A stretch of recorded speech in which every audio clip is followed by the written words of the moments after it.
আছেন। ঠিক আছে, আপনারা আস্তে আস্তে করে প্রসাদ পান। আমরা লীলাটা সমাপ্তর দিকে চলে এসেছি। আমরা সবাই মিলে যুগল গান গাইব।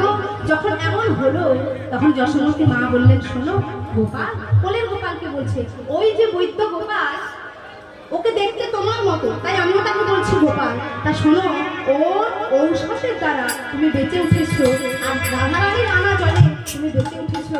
তাই দুই গোপালকে কোলে বসে ঠিক সব মনি ছানা মখন মা আমার সুন্দর করে সেবা দিলেন। সেবা দিয়ে নিজের যে ছেলে গোপাল, তাকে বলছে, গোপাল যাও তো বাবা, ওই গোপাল বৈদ্য গোপালকে একটু এগিয়ে দিয়ে আসো তো।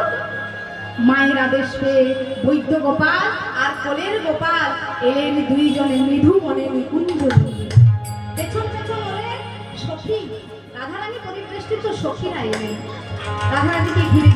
আর যখন এলেন দেখলেন চারিদিকে কেউ কোথাও আছে নাকি, কিন্তু দেখলেন কেউ কোথাও না। দেখতে দেখতে দুই গোপাল এক গোপালে পরিণত হতে থাকলো।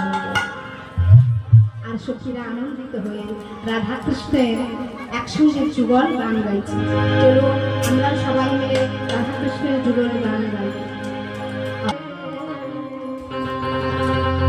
সুন্দর রাধিকার সঙ্গে মিলিল কানাইয়া, দেখো সুন্দর সুন্দর কথা কইয়া।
সুন্দর সুন্দর কথা কইয়া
শ্রীমতী রাধিকার সনে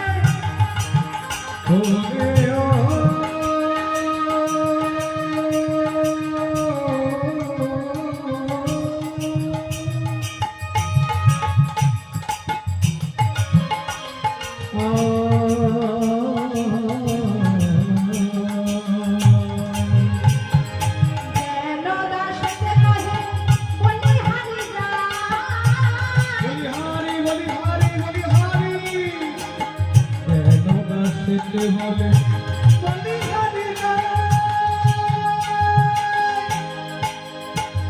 আহা যেন দাসতে বলে বলি হরি গান।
একটা গান করবো তো, মায়েরা খুব খিদা পেয়েছে, হ্যাঁ সেই 11টা